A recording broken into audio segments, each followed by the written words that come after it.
No, but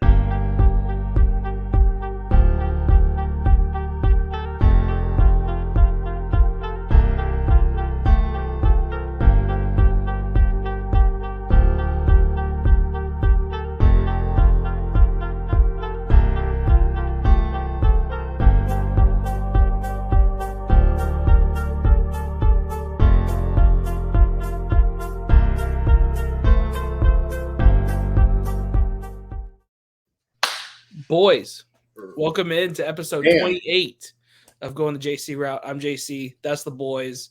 We've got some things to break down today. First one being Cowboys draft. Caught a few people by surprise, wouldn't you say? It caught me by surprise. I didn't think I was going to be that stressed out this draft, but with what the Eagles did and others, it made me more stressed out than I anticipated. Well, I mean, it's frustrating because the Eagles, not only did the Eagles got great players, which was frustrating. Yeah.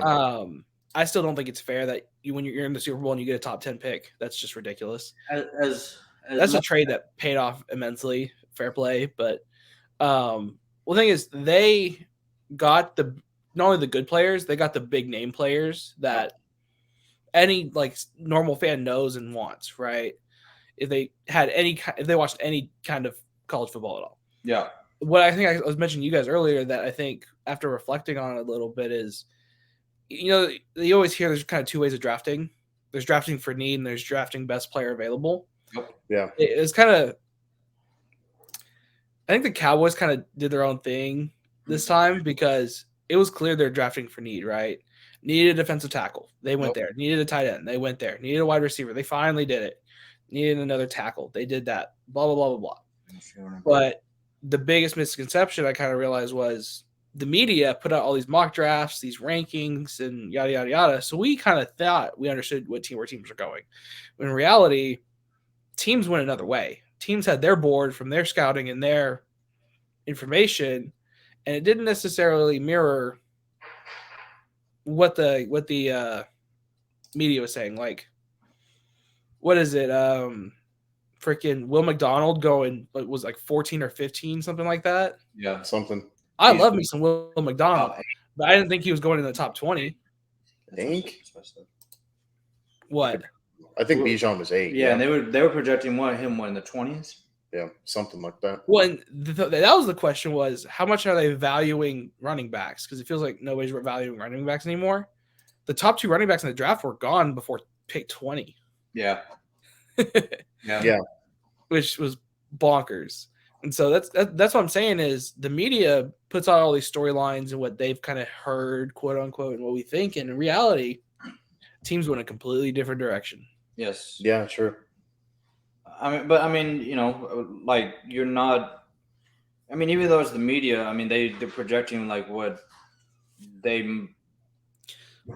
need and what they could go after, but you never really know what that entire organization is thinking. Mm-hmm. And they just because you think you're looking one way, they're looking the entirely completely direction. And on top of that, we talk about the Cowboys pick, and not people. I don't know how people were felt about that. You know who was excited about that pick? Who's that? Your star on the defense, Micah Parsons. Yeah, he was thrilled with that. Did pick. you? He was. And that's why I think go with the excitement of the coaches and the players, and not necessarily the fan base. Yeah. Did you see the video clip or the story where apparently Thursday morning Micah texted DQ and all he said was Michigan DT. Yep. And then DQ was like, "Love me some of that." Yeah. I love how this defense is going because it there's an intensity feels like it's coming with that defense. Yep. And that's why I like Mozzie Smith. I feel like, again, this is my, I guess, preconceptions. Like, I know the Cowboys had him really high on their board. Yeah. I guess I feel like as an overall feeling of like who was available, it felt like a reach. But but here's the thing: like we're sitting here talking about that. Like, what were we talking about Tyler Smith last year? So it's like Yeah, we said it's like wait and see what happens. Wait Let's say to be fair, like it feels like the Cowboys have earned the right to. to They've reach. earned some not forgiveness, but leeway, some understanding the last few years. I think even you don't look at it and you don't. I don't think you give them any negative criticism, but you do look at it with raised eyebrows and just go, let's just see how this goes. Let's see if it works because it worked last year. It's worked in the past, so let's see if it works this year. Hopefully it does because we desperately needed linemen last year. And I think I said that last year. you did. I think the Cowboys also did a good job of.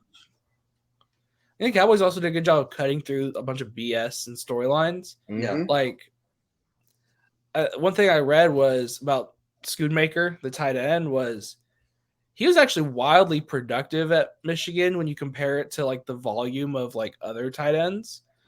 I mean, Michigan averaged 25 pass attempts a game and averaged 16 completions a game. There wasn't much for him, no matter how you shake it down. And so, but that's not his fault. All he can do is make the most of his opportunities. And he was a great blocker. He was a good catcher. Yeah. He was athletic enough to do what he needs to do, and he got paid for it. Yeah, I mean, like I said, we'll see what happens. So, what about the best moment in the draft? Whenever Deuce Vaughn Vaughn got drafted. What's his dad's drafted. name? Chris Vaughn. Chris Vaughn. Chris Vaughn. You want to come to work with me, buddy? Mm-hmm. That'll be awesome. We all should have like, that day. like that's not that's not nepotism. That guy can play football, and I hope they put him out there. I hope they split time because I think he can be a very good player. I don't think you split time between Deuce and Tony, especially when you got other, veteran running backs on the roster. Like, shit, who did we hire or who did we sign? Who did we get? Well, we got Ronald Jones. Yeah. And like one other, right? Ron Jones and Malik Davis. Oh, okay. And then we got that fullback. He was a free agent draft pick, whatever. But I don't know. Like, I think Deuce Vaughn makes the team, and I think you utilize him either in the slot or in like change of pace situations initially until I guess he proves his ability otherwise. Yeah, there's one thing to do in college in the Big 12. I mean, the Big 12 has good defense. Let's be honest at this point. And he did it on the best team, which is awesome.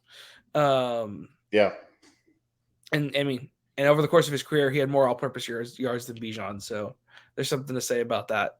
But I really like Deuce Vaughn.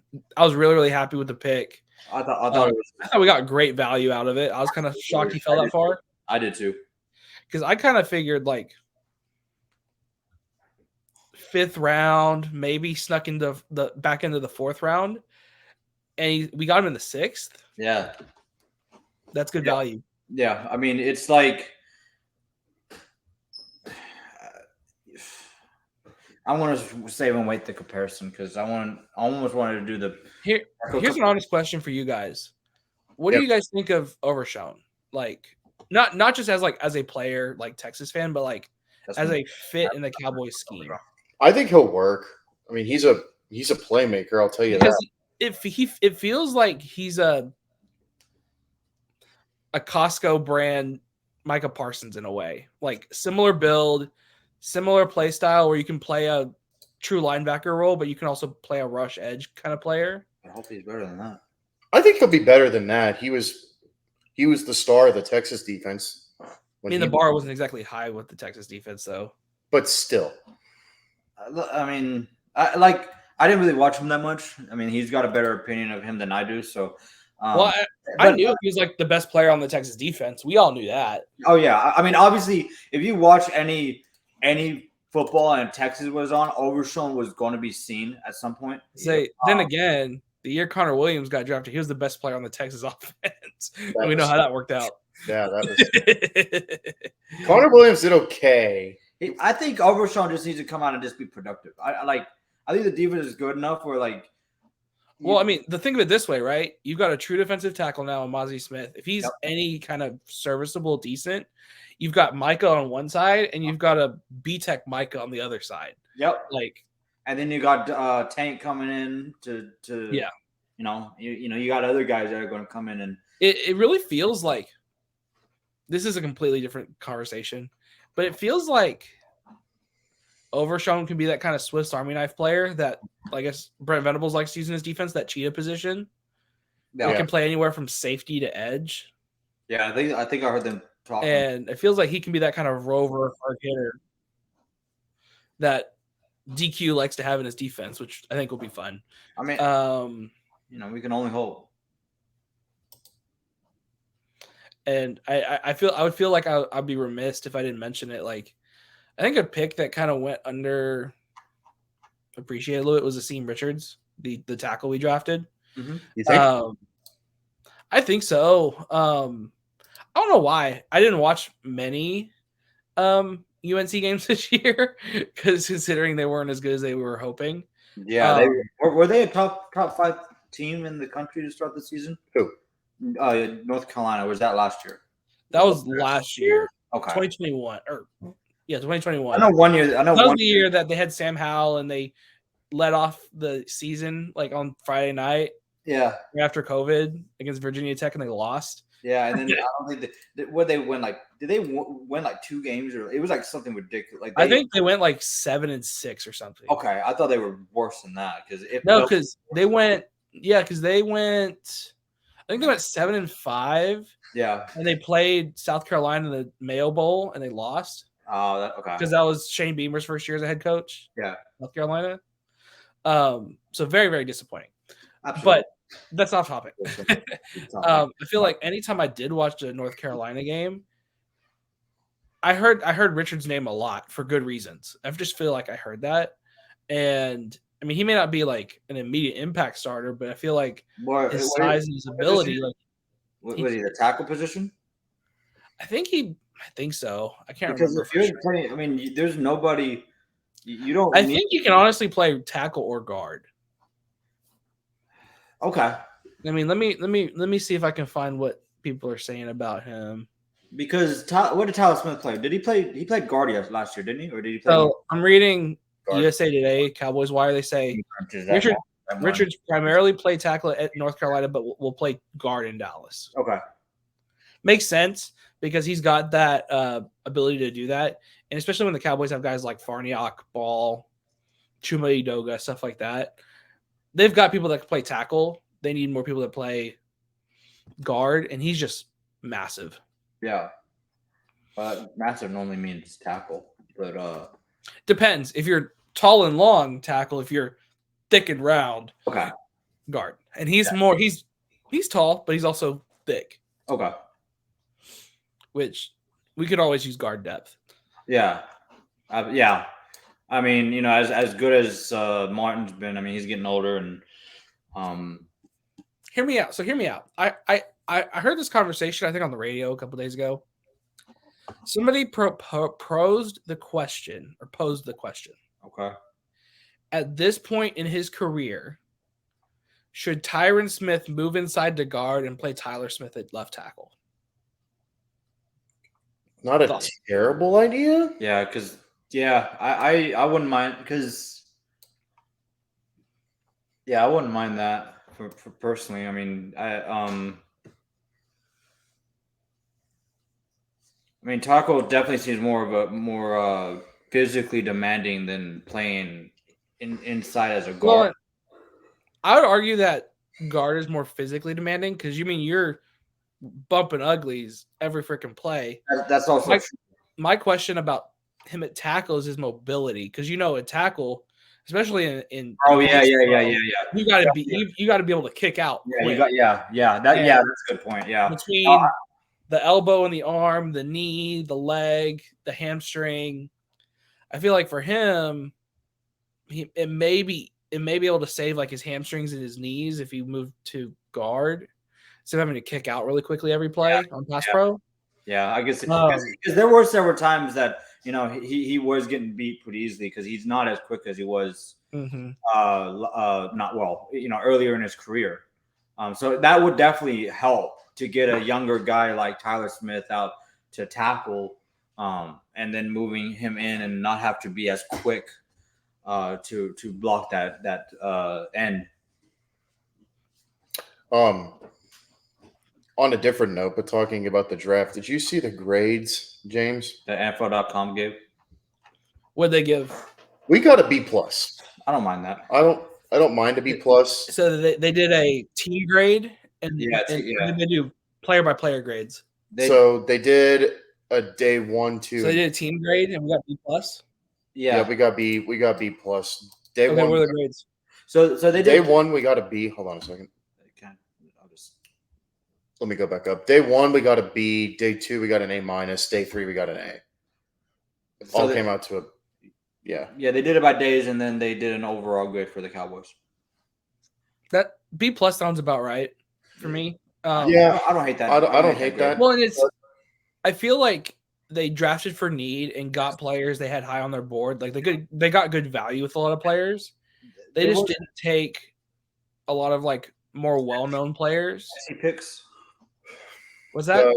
They didn't take sexy picks. No, they didn't. Yeah. So I think that's where a lot of the hesitation is, where it's like I'm fine not taking sexy picks because sometimes sexy picks are not that sexy. well, it's like Deuce Vaughn was a sexy pick, and we all loved it.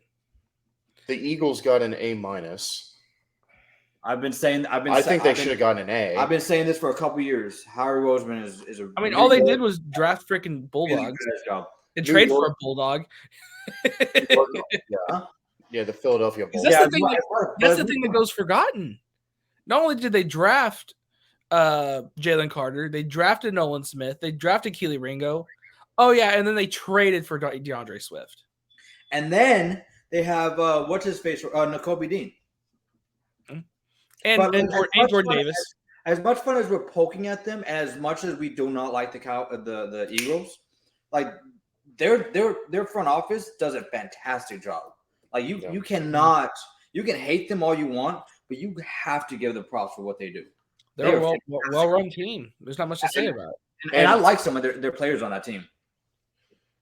Yeah, I can't hate some of their players. Their coach I hate. He has such a punchable face. Yeah, he's a little bit detestable. And their fans. But on the Commodes, the Commodes got a B. Who do they pick? They got Emmanuel Forbes as their first round pick. I like Emmanuel Forbes. Then they got Jatavius Martin, the defensive back from Illinois. Then they got Ricky Stromberg from Arkansas. Mm-hmm. Then they got Brandon Daniels, and a tackle from Utah. Braden, excuse me, thank you. Then they got KJ Henry, an edge from Clemson. Then they got Chris Rodriguez Jr., running back from Kentucky. And then they got edge from Andre Jones Jr. from Louisiana. I like the value on Chris Rodriguez, and I like the value on KJ Henry. Yeah, Chris Rodriguez was a very solid back for Kentucky. If he can stay out of trouble and stay healthy, he'll be a good running back in the NFL. They need a quarterback, though. They've always needed a quarterback. That's the one thing that they've missed. The Giants also got an. I have a feeling there's going to be a handful of teams tanking next year to get Caleb Williams at number 1. I mean, it definitely feels like that luck year. Whenever Andrew Luck was coming out, it definitely feels like it could be another scenario where teams are going to try and go get him. When you think about it, look at the quarterbacks you have coming out next year. You got Caleb Williams. You got Drake May. Yeah. Let's see. Hold on. You got Bo Nix. Yeah. You got Dylan Gabriel. Quinn Ewers will be eligible. Here's the thing. Out of all those quarterbacks, like nothing, like Caleb Williams stands head and shoulders above the others to me. Like Bo Nix is okay. Oh, yeah. Like he struggled when he was at Auburn. He was in Drake May was okay. But Drake May's probably as it stands now, he's probably the second favorite QB in next year's class. But it's like this. It's like the other quarterbacks, and then you got like Caleb Williams right now. Yeah.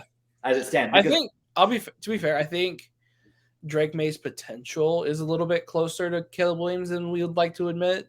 I just need to see it on the field a little bit more. Because like he hasn't really. He played at North Carolina. Like he hasn't shown at North Carolina. So Yeah. I mean, could he potentially? But we know what Caleb Williams is capable of. We've seen it for like Yeah. 2 or 3 years. And it'll easily continue. Absolutely. But it'll hopefully easily it doesn't lead to a championship. But OU would have won 10 games last year if he was still at OU. they definitely would have been. our game would have been competitive. They would have been like you have to say that OU would have been competitive if Caleb Williams was there. They would have still lost. But Well, they- I mean, it's the same thing I told you guys. Well, Our last year, more of a chance. I told you guys,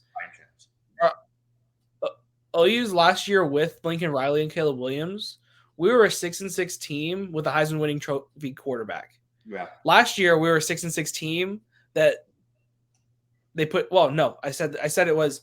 We were a 8-4, 9-3 team with a Heisman winning quarterback. That's why we won 10. Or that's why we won 11 games. This last year we were a 9-3, 8-4 team that have the roster turnover. That's why we ended up 6-6. 6-7. You're right. Either way, like we had about the same talent and the same ability. Just when you have that one generational game-changing player, Yeah. it can flip your season completely. Like you look at a team like you talk about that like a perfect example of that is Auburn with Cam Newton. You know, I think if Cam Newton wasn't there in 2011, first off, we would have beaten them and probably been in a national championship. But anyways, they would have been probably a 7-5 team, I think. Man, and like he really put them over. He went up head and shoulders over that hump with them. he did. I'm kind of looking at this because you mentioned that the quarterbacks that potentially could be in the draft next year, and that's a great pool. I still Like, think Caleb Williams is up there. Well, it is. That's Read but just in general, I mean, Caleb Williams, Drake May, Michael Penix Jr., Quinn Ewers, Bo Nix, Jordan Travis, hold on, Joe Milton III, JJ McCarthy, he's eligible. Jane Daniels, Sam Hartman from Notre Dame. Like it's a good Jaden Daniels and Jalen Daniels. Huh? Jaden Daniels and Jalen Daniels. It could work. I think Jalen Daniels is eligible. We'll see what happens though. I mean, a lot of quarterbacks, but a lot of this is based on potential. Yeah, Jalen Daniels. What Chris just said. A lot of it is potential. Hold on. A lot of it's potential, but translating that over into the NFL is a whole different animal. True. I mean, how many times have we seen a rookie quarterback? But I'm not every rookie quarterback that has gone in the first round come out and blown teams out of the water. But I'm not talking about potential in the NFL. I'm talking about potential in Baker Mayfield. What? He did for a few years, but I'm not talking about potential in the NFL. Took a team who hadn't won a game in 3 years, the playoffs, and under for a short time, he was fair. fairly good. No, but I'm not talking about potential in the NFL. I'm talking about potential in can they do it in college? Because these guys could be top 10 draft eligible, but some of these guys could easily drop, and you're talking about a 6-round pick. I still think Caleb Williams is a projected number one. Just honestly, he could have a support. I think he could sit out this entire year and still go number one. Huh? He could, honestly. Actually, if he did sit out this year, he would go number one. That's what I'm saying. Yeah. If he did not play this year, he's still the number one pick because of what he's done for 2 years. Absolutely. Who's the receiving? I mean, it doesn't matter who the receiving core is. No, not really. Anyway, Who? USC's. USC's matter. Receiving core? Yeah, it doesn't matter. Mario Williams. Mario Williams. I mean, yeah, it doesn't even Oh, speaking of which, Jordan Addison to the Vikings. That's mean. Yeah. You get Addison on one side, you get Jay Jettas on the other side. Yeah, that is mean. pretty. Dude, Jalen Hyatt to the Giants. That's also mean. So here's the thing. I like what the Giants did, but they also took the sexy picks. Mm-hmm. Well, it's New York. But it's what they need It's too. New What they York. picked is what they need. New York is look, take sexy picks. but look at who they took. I mean, they need defense. They need a line that's better. They need a receiver. They took your boy Eric Gray. So they got Deontay Banks. Yep. They got John Steve Michael Smith. Avila, who they took? No. Who they taking No. second round? John Michael Smits. Yeah, I mean, dude, that was the center everybody was talking up and loved. Yeah. And then they got Jalen Hyatt. They got Eric Gray. Like they took the picks that everybody thought were going to be good players. And they could very well be, but we'll see. they could It's the be. NFL. So It's I the think that NFL. was really interesting. Yep. But And the the draft is windows. fun, and we didn't talk about this. Are the Texans going to be good? No, Because- Rome was not built in a day. Yeah, like they may have some talent on that team, and maybe they'll be exciting, but Well, and it's not What's just the that. ceiling? Hold on. It's not what's the just that. ceiling? It's They not just that. arguably my bad. It's not just that. It's you got a new head coach, you got a new quarterback, you Yeah. got Will Anderson Jr. Years of You still incompetence. have so much continuity that needs to form. Years I of mean, incompetence. they're going to need a Jesus. few seasons for that to mesh. Will they be better? Sure. Are they going to be world beaters? No. Like, what's the ceiling? Like 6-7 games? I think the ceiling for that. them is 5 games. Honestly, if I'm being Well, if honest. they're exciting, like, Because I mean, sure, and what division are they in? Are they? Let's see. The the AFC South, like So the Texans, the Colts. Texans, Colts, Texans. You Jags? said the Texans twice. Texans, Colts, Jags, Titans. Oh, did I? Oh, You said whoops. Texans twice. So I Do mean, any of those teams scare you? no. The Jags the Jaguars only- are interesting. The Jaguars are interesting. The only one that I would And say the that if I would say Titans are kind scare of me interesting. would be The Titans the are no, kind of interesting. Well, so here's the thing: it'd be the the Colts. Colts are rebuilding. Richardson. The Colts are rebuilding. You just- They're you the just- Colts have a really good roster. They need a quarterback. Yeah. The Jaguars, they've been rebuilding. They've got their quarterback. They're trying to build around him. Yeah. Texans are building from the bottom. Yes. Titans, it feels like they're actually like on the slope down. It feels like Okay. they're But they got- transitioning from Ryan Tannehill to either Malik Willis or Will Levis. Oh. But they got the man that puts Miracle Whip in his freaking coffee. It's not even real. That doesn't Maybe mean he it's can't be a great. Miracle Whip.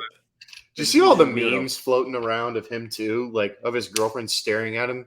And the caption Yeah. was, "You told me you were going to make millions." And now, what is his payday even going to be now that he's in the second round? Second round pick, he'll still make millions What in his draft slot. Not as many millions as the first round, but he'll make millions. He will, and I mean, I don't wish anybody to fail. His signing bonus alone will be a couple million, probably. Probably. But I mean, realistically, you look at the Texans, the CJ Stroud, which you could argue best quarterback in the draft. I mean, it's him or get Bryce Young. You get Will Anderson, who is arguably the best defensive player in the draft. That'd be a different story. They get And if he was they healthy, get a new center. They get Tank Dell, which we all love Tank Dell. Who got an A+? Yeah. Dylan Okay, Horton, Henry To'o. What Yeah. a name. Yeah. David Who- Hutchinson. like they're. I Oh. think they could be a fun team, but like you're not going to see a team that wins a lot of games. They like maybe So here's the thing: they play 6 games against the AFC South. You're talking about the Texans? Yes, They actually. I'm surprised they got a Like, B+ with their draft. They got a really good group of guys. I mean, they do have 6 games against the AFC South, but who knows what? It's the AFC South though. it's one of those things where like you see a team that like is very competitive, but also a team that's like losing 1 point, 2 point, 3 point games, where they figure out towards the end of the season or whatever. But like, maybe the ceiling is 5, but like they're competitive. And that was the thing last year. Like, how many games did they lose? Like in the last couple of minutes, if it wasn't a blowout already. too many. Yeah, that's a theme with the Texans last year. So I mean, who That's knows? the thing. There's an incompetence. They're not going to win anything this year. Yeah. No, But if they're winning 6, 8 games, if they trend in the right direction, They're winning 8 games. That's remarkable for them. I think. So I think I don't see 8 and 9 out of the realm of possibility for them. Like, Not Yeah. impossible. Like I said, I think the absolute ceiling would be like 6 to 7 games. But like if you're 8 you or look 9, at the like, you're like, teams they're wow, playing this year. I think that's best case scenario. absolute best case scenario. So, That's you better go play the lottery after that one. so for the Texans, you get the Jets. In addition to the AFC South, you get the Jets, you get the Cardinals, you get the Broncos, That's kind of interesting. you Actually. get the Bucks, Rodgers. Did they? you get Saints, Steelers, Browns, We'll put the roster. Panthers, Ravens, Falcons, Bengals. Yeah. They had 75% of their schedule is like bottom half teams in the league. Looking at Yeah, like there is a scenario where they win. They fight for a playoff spot, I think, but like, especially given that division, but like, Dude, given that division, 8 and 9 could win. but that like you're playing in the AFC. I think the given, I mean, AFC, it could in AFC theory. is remarkable. Like I think the AFC is. Well, what was it? What was it this past year that won the NFC South? Was it 8 and 9 or 7 and 10 that won the NFC South? The Bucks. It was. I think it they're was 7 and 10. It was the Bucks. It's 7 and You 10. remember when that was the NFC East? Oh yeah, when we were trash, Yeah, NFC the East. entire division was trash. when petitions were going around to kick our team out. Yeah. But yeah, Anyway, Are we done with? it's fun. Speaking of rounds, let's go from draft rounds to playoff rounds. we can Start do in the that. second When round. does the schedule comes out when for NFL? I think I saw there. It's in like in a week or two. I'm pretty sure is what I saw. What is this Sun? Saturday? Like I want to say the 12th is what I saw. So next Friday, Okay. and maybe that's what I saw. So Playoff anyway, round. you were saying. Sorry. You were saying. The Stars are in the second round, baby. They took care of those stupid Wild. And then Last night the final score was the Seattle Kraken 5, Joe Pavelski 4. and the Stars nothing. And the Dude, Stars- that was so fun to watch on it was, TV. we man. were there live and in person. Yeah. Dude, Almost- did you guys get a good replay of his last tip goal? Yes, we did. We saw Dude. it. It's just ridiculous. I mean, that's what he Just does. a best. fluttering blocked pass, and you're gonna baseball swing at it into the top. I mean, net. however you can, as long as you don't kick it in and it's below the crossbar, that is a goal. But Well, so I was listening to some people kind of break it down, and Seattle's style is a lot different than the Wild style. and that's what I said last And night. you know, you was- get the age-old saying, "Styles make fights." The thing is, Minnesota is more talented, like has more high-end talent than Sure. the Kraken. Like the Kraken doesn't have many like high-end talented players. They're wicked deep, which is weird. They play really well together, but also they're a lot faster than the They're Wild. fast and they have good continuity. And And that's the chemistry. thing that Chemistry kind of is- that- yeah, synonyms. But no, that's the thing, you know, if you've got continuity and you can find your player and whatever your teammate, whatever sport that may be, not even getting specific, that is oftentimes better than having the best talent. Yeah, I said that And multiple times. That being said, the Stars should have won the game last night. Yes, They should have. And the player that needs to wake up, yes, he has 7 points, but the player that needs to wake up when we are not on the power play is Robo. Yeah. Robo needs. He's been to- kind of non-existent so far. The playoffs, it feels like. Except no, he hasn't done anything except when we have not been on the play. The Well, power that's been the team as a whole. We won the first round on special on the teams. power play.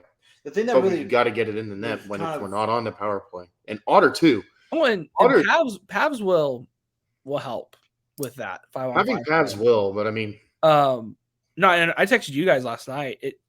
Early on, it just felt like the Stars were out of rhythm a little bit. They kind of got shell shocked a little bit, and it just felt like Otter was like watching it on TV. At least it felt like Otter was out of position a lot. and that's what I saw too on the replay. He looked like he was out of position. Well, he was drifting away from the net, running into traffic, getting bad angles, and it just kind of like the first goal that happened, okay, whatever. Like, you know, that's a good clean shot. The second goal he should have had. The third goal he really should have had. The fourth I'm goal. trying to think which goal was which. So, I'll tell you. Hold on. Was the second goal the bad turnover that Justin Schultz had like Schultz wide had open a shot? wicked, that Honestly, was, like that can go either way. That was just an incredible shot. and Bjorkstrand was the one that had the stupid. That was the stupid turnover one, I believe. The one where Bjorkstrand made it 3-2, and then Eberle was the deflection that was tipped, and then the fifth one just was stupid. so. Well, that's one of those lucky bounces, right? Like Well, you've got 4 defenders and it falls on the player's stick and he just throws it at the goal and it goes in. Well, that's Like, what we. not That's even what looking I at was the saying goal. last night. Is just throw the puck on net. That's all you have to do. And 9 times out of 10, even 8 times out of 10, stuff is going to happen. And the Stars They kind of were refuse to do that. Well, and holding. And that was Overthinking. well, they started doing it more near the end, and that's what was kind of frustrating was I think the Kraken won the first 30 minutes. Yeah. The Stars owned the last 40 minutes of the game. Mm-hmm. They controlled the second half of the second period through the overtime that we played. Yeah. It's just they other than Joe, like we couldn't get anything to go. Like we had like the shot Wyatt Robertson had Wyatt Johnston had. Jesus, you got to bury that. Like I get he's 19, right? Like what am I doing with my life? But dude, wide open, you got to bury that. Yeah. And it just felt eerily like the first game against the Wild, where you came away from the game feeling like you were the better team. We were the better team. We got unlucky in a couple places. That also should make you feel because even though game 1 is super important, I do think it's the least important game out of. I mean, to me, it's the least important game out of all of them. Because I mean, you come out, you play game 2. You win that game. Now all of a sudden it's just tied.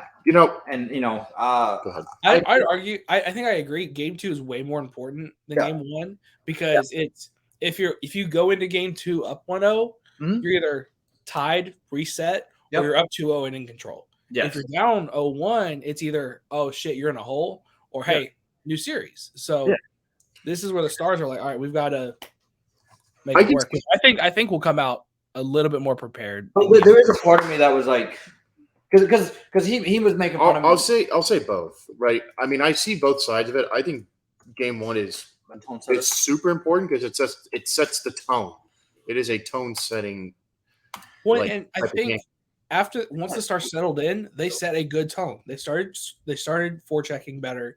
They've got more pucks on net. They got more shots.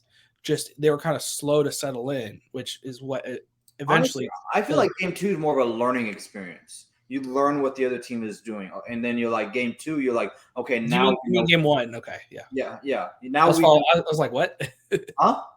Wait, because you said game 2 is a learning experience. Oh, I meant game 1. Yeah, game 1, like that's a learning experience. That's where you're just like, okay, let's figure this team out. What are they doing? What are they doing differently from Minnesota?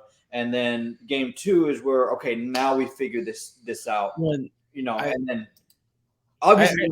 I agree wholeheartly. It was just unfortunate that the Stars got jumped on. they felt him out for a period and a half and got well. Really, it was only really the first period that the Stars got jumped on, and then slowly throughout the second period we settled in, and then by the time the third period kicks off, we're controlling the game. So here's one thing I think goes unnoticed. Peter DeBoer outcoached Dean Evison last round. Of course. DeBoer was masterful with how he placed his lines and how he built his lines and deployed the players over the series. That gives me full confidence in how DeBoer is going to navigate this series. Of course. In all due respect to Seattle, Minnesota is a better team. And y'all two were talking about it. I wasn't really talking about it with y'all, but y'all were talking about how it's just the styles are different, but the play in the way the game is going to lay out kind of feels the same. So you still feel pretty confident that the Stars can come out game 2 and um, look like them. It's unfortunate, like you said, that Robo was in the way he was because late in the Minnesota series, it looked like he was gaining confidence in himself, and it just didn't. It didn't translate. Maybe they were just like, they. I feel like at times when you take that a little bit of time off, you even what was it like 4 or 5 days, but you still had some time off where you got a little bit rusty. Now it's time to go back to work. And I mean, I think from a talent standpoint, the Wild are the better team, but I can't take anything away from Seattle and what they did against. Well, you the can't. Avs. If you do that, you're a fool because Yeah. they're in round 2 for a reason. And they eliminated the defending champs. Yeah. So Well, and here's the thing. Like I said, styles make fights, and Yep. the Stars matched up well against the Wild. I think they match up a little less well against the Kraken, but because the Stars have so much star power, Yeah. for lack of a better term, like on the team, like we should win this series. And actually, if I'm being honest, if we win this series, I like our odds to go to the Cup final. I do too. I mean, really what stands. Vegas or Edmonton, in which Vegas is winning 5-3 right now in game 1. What period? There's 12 minutes left. But does anybody scare you? I mean, it's going to be intimidating no matter what. Like it's going to be challenging no matter what. But it's So, going to intimidate you. so here's the thing: Edmonton. if we're able to get through the Kraken, Yeah. I would rather play Vegas than Edmonton. Makes Of sense. course. Makes sense. I don't like either of their goalie situations. Like they both have less than optimal goalies, right? Like I don't trust Brossois, and I don't trust whoever the heck the Oilers have in net. The problem is they've both got high end talent. Yeah, they do. Draisaitl and McDavid scare me. Yeah, The rest of that team And doesn't. they should. as they should. They The rest of that team doesn't scare me. Yeah. Vegas has Eichel and Stone and Pietrangelo and whatever.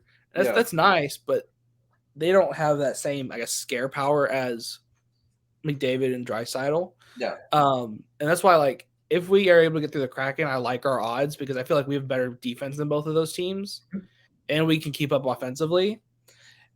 I think the team at this point that scares me the most in the East is the Panthers, and not just because they beat Boston, but like they are so good all the way through their lineup right now.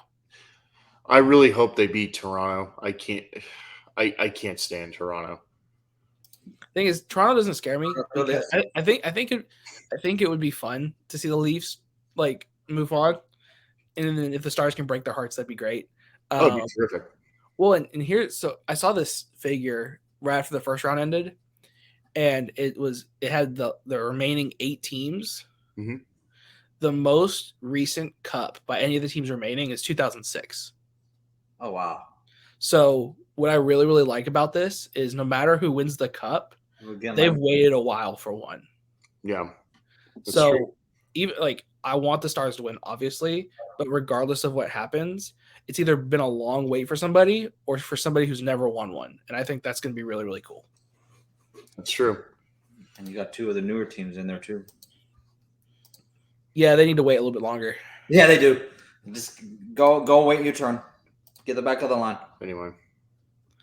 I've been waiting two and a half decades for this. I do like our Been chances waiting though. a If we decade to watch another one of my teams win a championship. Oh, Edmonton just scored. It's 5-4. I kind of want to go What period is it? third. Third period. There's 11 and a half minutes left. I need to go home. So let's wrap this up. Any final words from you guys? We've been going about 45 minutes. I actually do. Okay. I'm going to shift gears again like I did last week, and I'm going to bring up soccer for a minute and how Speak of the devil, it was Draisaitl. cool. I mean, those But two are What one, two power. are you going to talk relegation? Is that what we're doing? No, we're going to talk about how there was somebody in this podcast whose name I will not mention who hates Liverpool with a passion that's not and me. had to open his I mouth. thought you were talking about And me. 30 seconds later, You were looking at me. I thought you were talking about me. I thought you were talking. I thought you were going to talk to oh, me. that was great. I thought you were going to talk to me about how we Dude, look against Man City. Dude, I was sitting at the gate, so I'll tell you what this was for too much detail. I was getting deadheaded from Chicago to Fort Wayne, Indiana, of all places. And I was sitting at the gate on my phone. I turned it on. And then I see like the announcers go, Richarlison! And then I see your text. And this SOB spoils it for me. He goes, boo, LOL. And then 10 seconds later on my phone, I see Jota score. And I was like, that's what he's talking about. A goal that was way, way too simple. Lucas Moura, I don't know what you were doing. I think I was watching the NBA. Well, I just think I think it's so funny that it's that game. Like you could tell it was going to go that way. Like it's so like Tottenham.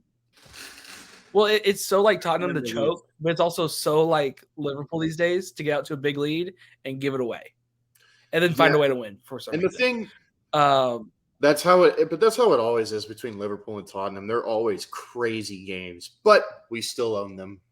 So here's, I've been following this one theory recently, and I think it's stupid, but I think it's kind of funny and also. Okay. It is the Chelsea will get relegated theme. When? This year. Have you seen how close the points are? Hold on. So here's the situation. Chelsea currently sits in 12th. They are on 39 points. I see that. 18th place is at 30 points. Okay. But it's Forest. So their remaining schedule. Chelsea lost to us. To Arsenal. Let me see. So their remaining schedule is Chelsea's? So they've got Bournemouth at home. Yeah. And then they've got Forest. Well, no, they go to Bournemouth. Then they're at Bournemouth, Forest at home. Then they're at City, at United, and then Newcastle. And then Newcastle at home. Good. Yeah, but like other teams are behind, like they're in 12th, like 8 teams in front of them. I can't see them getting relegated. That's crazy. So here's the thing. That's utterly insane. And so I think it's funny just because it's possible they could lose. Well, the thing is, you look at their recent run of form too. Yeah, it's so bad. They look horrible against Arsenal. No, they were bad. Recently, they 3-1 Arsenal, 2-0 Brentford, 2-0 Madrid, 2-1 Brighton, 2-0 Madrid, 1-0 Wolves, 0-0 Liverpool, 2-0 Villa, 2-2 Everton. Their last win was 3-1 against Leicester in March 11th. Yeah, they haven't won a game in 2 months. No, they're bad. They're bad. No, I know because I watched Arsenal beat the hell out of them. But well, and see, here's the thing. I don't think it's too far-fetched to say it's possible they lose their last 4 or 5 games. If that happened, what's far-fetched is expecting the teams below them to win. Exactly. So Forest next plays Southampton. That's a wonderful. Then Chelsea. Then they host Arsenal, and then they go to Palace. It'd be like Arsenal to blow that game too. I don't think the Robin Hoods. It'd be like Arsenal. It'd be like Arsenal to blow Nottingham though. I still ask the question, James, before we wrap it up. Is Everton going to get relegated? It's looking likely at this point because we've got at Brighton, City at home, at Wolves, Bournemouth at home. That's their remaining 4. I mean, realistically, if we're looking at the table, we probably need to win 2 to give ourselves a shot. Yeah, I mean, you would need to beat Brighton, and then you would need to beat Bournemouth. Okay. I thought you were going to say Man City. You're not doing that. No. Well, realistically, nothing. Brighton. Well, Bournemouth, Wolves are the 2 most winnable games, just where they are on the table. Then Brighton and then City, obviously. It'd be like Everton to get like a 1-1 draw against City. It would be like Everton to do that. I mean, I think, dude, that's good enough. Well, and here's the annoying thing, right? We're 1 point clear. Yeah. Yes. And if we get 1 point without Leicester or Leeds getting another freaking point, we've got a better goal differential than Forest. We're 1 off of Leeds. If we get 1 win, we're in freaking 16th. Like, we've jumped up. It's just, dude, I'm so, like, I'm at the point where it's like I don't see it happening going up. Like, there's so much room for movement. I just don't see it happening at this point. And it is dude, frustrating. If they do get relegated, that's because dude, it's been the same. It's been the same. It's the same issue we've had since Lukaku left. We can't score. Yeah, you haven't had a true striker. It's been the same. Like, even with Richarlison. With Richarlison, we couldn't score the way we could with Lukaku. But no, dude, if Lukaku should have stayed. If they do get relegated, I mean, that's TV deals that are out the door. That's endorsements out the door. That's sponsors out the door. We're selling.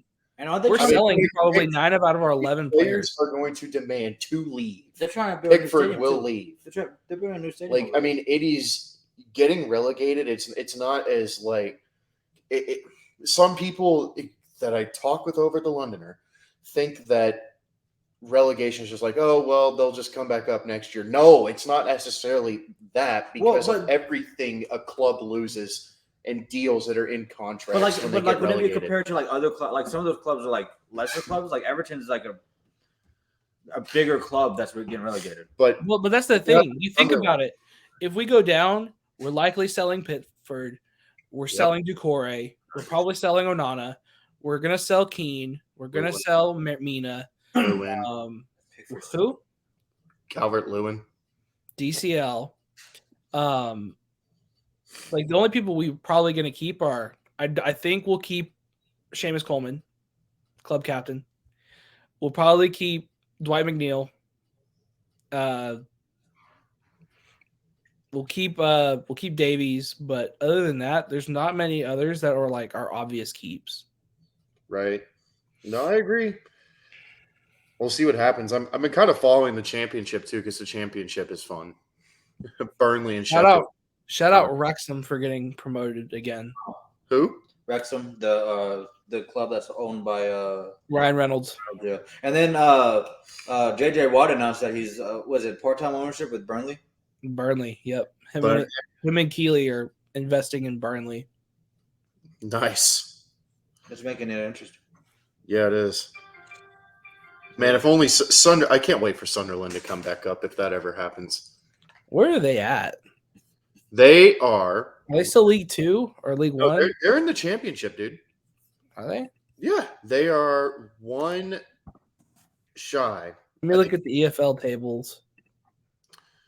Well, because they've got 1 more game that they have to win against Preston North End, and if they win that, and Millwall does not win, then Sunderland is in the promotion playoffs. I didn't realize Sunderland was already back in the championship. They're getting there. After watching Sunderland Till I Die, that kind of made me have a soft spot in my heart for them. So Burnley and Sheffield are already coming back up. Yep. Okay. Yeah, they're coming back up for sure. And then, Jesus. Because you see Blackburn, West Brom, or Sunderland could all sneak into the freaking playoff. And the promotion playoff, man, is such a good idea. I love that. I need you to watch a YouTube video one of it. I really wish we did something similar like that over here. I don't know. But it's so fun to watch. But anyway, that's all I got. Yeah. Well, it's crazy because you look at all these teams that went down this past year. Yeah. Like you get Norwich, you get Watford, Stoke. They're all middle table. Stoke has not been in the Premier League for a minute. Yeah. They have but not. You get the point, teams that were like fixtures in the Premier League for a while they go down and they get stuck middle table for a couple of years before they have a chance coming back up. I know. Dude, Cardiff almost went down to League One. Well, think about it. Huddersfield Town's 3 points above relegation. They were in the Premier League a year or two ago. Yeah, they were. So many. Hull City. Middlesbrough would be fun. But anyway. Cool. All right, let's get out. But we good to go? I think so. We That's go all I got. wrap up, watch some hockey before we go crash for the night. Yeah, I think so. Awesome. Well, thank you guys for watching again. We've got an hour. I had fun, dude. This hour flew. We need to do better. We had some fun with some draft conversation. Had some fun with some Stars playoff conversation. We'll be back next week. Hopefully by then we know Stars are in a little bit better position, and we'll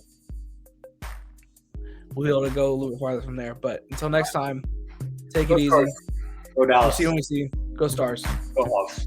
Horns down. March Manning better than Jackson Arnold. You're smoking coke. The fact that you disagree